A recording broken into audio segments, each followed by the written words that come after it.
അസ്സലാമു അലൈക്കും വറഹ്മത്തുള്ളാഹി. നമ്മൾ സൂറത്തുൽ ഹജ്ജിന്റെ 11-ാമത്തെ ആയത്താണ് ഇന്ന് നമ്മൾ പഠിക്കാൻ പോകുന്നത് ഇൻഷാ അല്ലാഹ്. അള്ളാഹുവിന്റെ തൗഫീഖോട് കൂടി ഇത്രയും നാളുകൾ വളരെ വിശദമായി നമുക്ക് കേൾക്കുവാനും പഠിക്കുവാനും സാധിച്ചു. ഇനിയും ഖുർആനിന്റെ ആളുകളായി അള്ളാഹു നമ്മെ നിലനിർത്തുമാറാവട്ടെ. ആമീൻ ഇൻഷാ അല്ലാഹ്. 11-ാമത്തെ ആയത്ത് വമിനൻ നാസി മൻ യഅ്ബുദുല്ലാഹ അലാ ഹർഫ് فإن أصابه خير اطمأن به وإن أصابته فتنة انقلب على وجهه خسر الدنيا والآخرة ذلك هو الخسران المبين. ومن الناس ജനങ്ങളിൽ പെട്ടവരുണ്ട്. നാസ് നമ്മൾ പറഞ്ഞ പദമാണല്ലോ. മൻ യഅ്ബുദു, അബദ ഇബാദത്ത് നമുക്കറിയാം, ആരാധന. ഹർഫ് എന്ന് പറഞ്ഞ പൊതുവെ നമുക്ക് അറിയുന്ന പദമാണ്. അക്ഷരത്തിന് പറയും അറബിയിൽ ഹർഫ് എന്ന് പറഞ്ഞാൽ അക്ഷരം. പക്ഷെ ഇവിടെ അതല്ല, വിശദീകരിക്കാം. പിന്നെ അസ്വാബ എന്ന് പറഞ്ഞാൽ ബാധിക്കുക. ഖൈറുൻ ഖൈർ തന്നെ. ഇത്മഅന്ന എന്ന് പറഞ്ഞാൽ എന്താവും, സമാധാനം ഉണ്ടാവും, ശാന്തമാകും. ഫിത്ന എന്ന് പറഞ്ഞാൽ പരീക്ഷണം, ബുദ്ധിമുട്ട്, പരീക്ഷണം, അപകടം, പ്രയാസം. ഫിത്തന എന്ന് പറയാറ് നമ്മുടെ നാട്ടിലെ. ഫിത്തനയാണെന്നൊക്കെ പറയാറുണ്ടല്ലോ. ഇവിടെ പരീക്ഷണം. ഇൻഖലബ അലാ വജിഹി, ഇൻഖലബ എന്ന് പറഞ്ഞാൽ മറിഞ്ഞു വീഴുക, കുത്തി വീഴുക. അലാ വജിഹി, മുഖം കുത്തി വീഴുക എന്നൊക്കെ പറയാം. ഖസിറ ദുനിയ വൽ ആഖിറ, ഖസിറ എന്ന് പറഞ്ഞാൽ നഷ്ടപ്പെട്ടു. ദാലിക ഹുവൽ ഖുസ്റാൻ, ഖുസ്റാൻ എന്ന നഷ്ടം.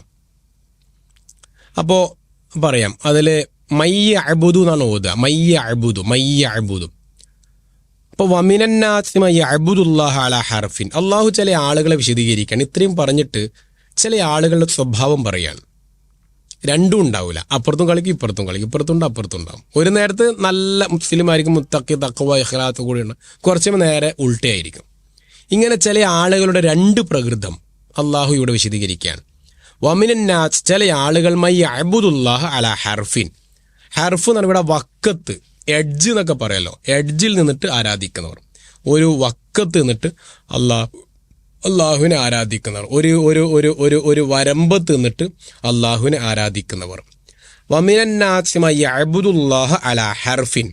അപ്പോൾ ഒരു എഡ്ജിൽ നിന്നിട്ട്, ഒരു വരമ്പിൽ നിന്നിട്ട്, വക്കത്ത് നിന്നിട്ട് അള്ളാഹുവിനെ ആരാധിക്കുന്നവർ ജനങ്ങളിൽ ഉണ്ട്.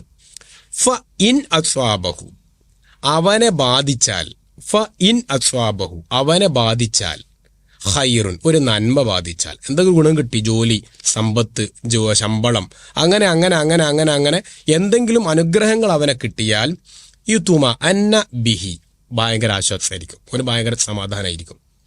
ഫഇൻ അസ്വാബഹു ഖൈറുൻ യുതുമ അന്ന ബിഹി, അവൻ ആ കിട്ടിയതിൽ സംതൃപ്തി അടയും. വഇൻ അസ്വാബതുഹു ഫിത്നതുൻ, ഇനി അവന് വല്ല പരീക്ഷണവും വന്നാൽ, വല്ല ബുദ്ധിമുട്ടും വന്നാൽ, പ്രയാസങ്ങൾ, കഷ്ടപ്പാടുകൾ, കച്ചവടം പോയി, പൊളിഞ്ഞു, സാമ്പത്തികമായി പ്രശ്നം വന്നു, പ്രാരാബ്ദങ്ങൾ, ദാരിദ്ര്യം, കഷ്ടപ്പാട്, രോഗം, ഇങ്ങനെ എന്തെങ്കിലും പ്രയാസങ്ങൾ, ബുദ്ധിമുട്ടുകൾ വന്നാൽ, ഇൻ ഖലബ അലാ വജ്ഹിഹി, അവൻ മുഖം കുത്തി മറിഞ്ഞു വീഴുന്നാണ്. ഇൻ ഖലബ എന്ന് പറഞ്ഞാൽ മറിഞ്ഞു വീഴുക. ഇൻ ഖലബ, മറിഞ്ഞു വീഴുക. അങ്ങനെ അവൻ മുഖം കുത്തി മറിഞ്ഞു വീണ് കളയും എന്നാണ്. ഇൻഖലബ അലാ വജ്ഹിഹി ഖസിറ ദുനിയ വൽ ആഖിറ, അവന് ദുന്യാവും നഷ്ടാണ്, ആഖിറത്തും നഷ്ടമാണ് എന്നാണ്.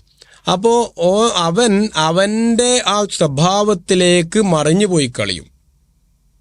ഓനെ പിന്നെ കൂടെ എന്ത് കഥ, ഞാൻ ഇത്രയും ദ്വായിരുന്നിട്ട് എന്തെങ്കിലും എനിക്ക് കിട്ടിയ, ഞാൻ എത്ര ദ്വായിരുന്നു, ഒരു കാര്യമില്ല എന്നൊക്കെ പറയുന്ന ആളുകളെ നമ്മൾ കാണല്ലോ. രോഗം വന്നാൽ എന്താ പടച്ചോൻ എന്നെ മാത്രം ഇങ്ങനെ പരീക്ഷിക്കുന്നത്, കഷ്ടം. ഇങ്ങനെ സ്വയം പരീക്ഷണങ്ങൾ വരുമ്പോൾ നിരാശതയിലേക്ക് കൂപ്പുകുത്തുന്നവർ, അങ്ങനെയല്ല വേണ്ടത്. ഒന്നുകൂടി എനർജി ഉണ്ടാവുകയാണ് ചെയ്യേണ്ടത്. ഇത് അള്ളാഹു എന്നെ ഇഷ്ടപ്പെടുന്നത് കൊണ്ട് എന്നെ പരീക്ഷിക്കുന്നതാണ്, ഇതെനിക്കുള്ള പരീക്ഷണമാണ്. ഒന്നുകൂടി ഉയർത്തെഴുന്നേൽപ്പിന്റെ രൂപത്തിൽ, ഒന്നുകൂടി ആക്റ്റീവായി അള്ളാഹുവെ ഓർത്ത്, അള്ളാഹുവെ ആരാധിച്ച് അള്ളാഹുലേക്ക് മടങ്ങുന്ന ഒരു സ്വഭാവമാണ് ഉണ്ടാവേണ്ടത്. അപ്പോൾ ഖസിറ ദുനിയ വൽ ആഖിറ, അത്തരക്കാർക്ക് അള്ളാഹു ദുന്യാവ് നഷ്ടപ്പെടുത്തി, ആഖിറ ഓൻ്റെ കംപ്ലീറ്റ് പോയി. ദുന്യാവും പോയി ആഖിറവും പോയി. ദാലിക ഹുവൽ ഖുസ്റാനുൽ മുബീൻ, അതാണ് ഓന് ഏറ്റവും വലിയ നഷ്ടവും. ദാലിക, അതാണ് ഹുവൽ ഖുസ്റാൻ, ആ നഷ്ടമാണ് അൽ മുബീൻ, ഏറ്റവും വലിയ നഷ്ടം.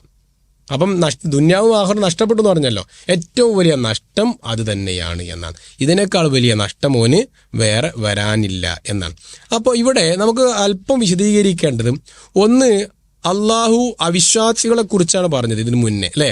തർക്കിക്കുന്ന, ഒരു ധാരണയുമില്ലാതെ അള്ളാഹുവിന്റെ ദീനിൽ തർക്കങ്ങൾ നടത്തുന്ന താർക്കികന്മാരെക്കുറിച്ച് പറഞ്ഞതിന് ശേഷമാണ് ഒരു വിഭാഗത്തെ വീണ്ടും പറഞ്ഞു. ഓൻ തികഞ്ഞ മുസ്ലിമുമല്ല, തികഞ്ഞ കാഫിറുമല്ല, തികഞ്ഞ മുസ്ലിമുമല്ല, തികഞ്ഞ മുശ്രിക്കുമല്ല. ആ രൂപത്തിൽ ചില ആളുകൾ, അത് മുസ്ലിംകളുടെ കൂട്ടത്തിലുണ്ടാകും. മുനാഫിക്കുകളെ കുറിച്ചും ഈ രൂപത്തിൽ ഖുർആൻ പറഞ്ഞിട്ടുണ്ട്. മുദബ്ദബീന ബൈന ദാലിക ലാ ഇലാഹ ഹൗലായി വലാ ഇലാഹ ഹൗലായി. ചില ആളുകൾ കോഴി അയലുമം കയറിയതുപോലെ കളിക്കും. അങ്ങോട്ടും ചാടും ഇങ്ങോട്ടും ചാടും, അങ്ങോട്ടും പോകും ഇങ്ങോട്ടും പോകും. കോഴി അയലുമം കയറി എങ്ങനെ ഉണ്ടാവുക? ഇപ്പുറത്ത് ചവിട്ടുമ്പം അതിലിങ്ങനെ പൊന്തും. ഈ രൂപത്തിൽ ചില ആളുകളുടെ സ്വഭാവങ്ങൾ, പ്രകൃതങ്ങൾ ഉണ്ടാകുന്നതാണ്. അതുകൊണ്ടാണ് മുനാഫിക്കുകളെ കുറിച്ച് ഖുർആൻ പറഞ്ഞത്, ഹദീസുകളും പഠിപ്പിച്ചത്. എന്ത്? മുനാഫിക്കുകളുടെ ഇരിപ്പിടമെടയാ, ഇന്നൽ മുനാഫിഖീന ഫിദ്ദർക്കിൽ അസ്ഫലി മിനന്നാർ, നരകത്തിൽ ഏറ്റവും താഴെത്തട്ടിലാണ് അവരുണ്ടാവുക എന്ന് പറഞ്ഞു. അപ്പോൾ അങ്ങനെ വിശ്വാസം പരിപൂർണമായും ഉറക്കാത്ത ചില ആളുകൾ, ഇനി ചില നേരങ്ങളിൽ ഇസ്ലാമാകും, ചില നേരങ്ങളിൽ ഇസ്ലാമായിരിക്കൂല. ചില നേരങ്ങളിൽ ആഭിമുഖ്യം ഇസ്ലാമിനോട് കാണിക്കും, ചില നേരങ്ങളിൽ ആഭിമുഖ്യം മറ്റുള്ളതിനോട് കാണിക്കും. ഈ രൂപത്തിൽ പൂർണ്ണമായും ഇസ്ലാമിനെ ഉൾക്കൊള്ളാതെ വക്കത്ത് നിൽക്കുന്ന ചില ആളുകൾ ഉണ്ട് എന്നാണ്.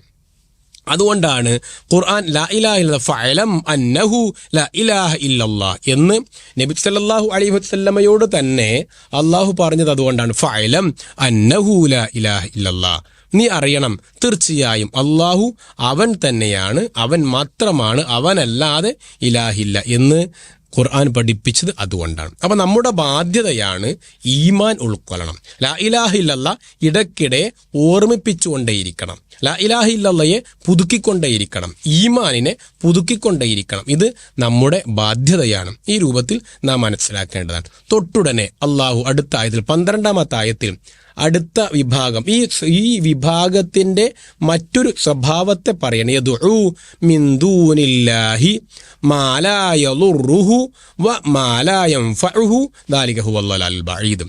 യദ്ഉ മിൻ ദൂനില്ലാഹി മാ ലാ യളുറുഹു വ മാ ലാ യൻഫഉഹു ദാലിക ഹുവൽ ളലാലുൽ ബഈദ്. അല്ലാഹ്ക്ക് പുറമെ അവർ പ്രാർത്ഥിക്കുന്നു. യദ്ഉ, ദുആ നമുക്കറിയാലോ.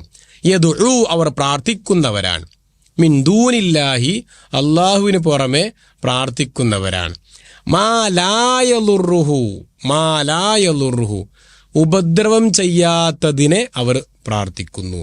വ മാ ലാ യൻഫഉഹു, ഉപകാരം ഉണ്ടാവില്ല. അപ്പോൾ ഉപകാരവും ഇല്ല, ഉപദ്രവവും ഇല്ലാത്തതിനോട് അവരെന്ത് ചെയ്യുന്നു? പ്രാർത്ഥിക്കുന്നു. ദാലിക ഹുവൽ ളലാലുൽ ബഈദ്, അത് ഏറ്റവും വലിയ വഴികേടാണ് എന്നുള്ളതാണ് 12-ാമത്തെ ആയത്ത്. അപ്പോൾ നമ്മൾ വിശദീകരിച്ചത് 11, 12 ആയത്തുകളാണ്. അള്ളാഹു ഇത് പരിപൂർണമായും ഉൾക്കൊള്ളുവാൻ നമുക്ക് തൗഫീക്ക് നൽകുമാറാവട്ടെ. അസ്സലാമു അലൈക്കും വറഹ്മത്തുള്ളാഹി.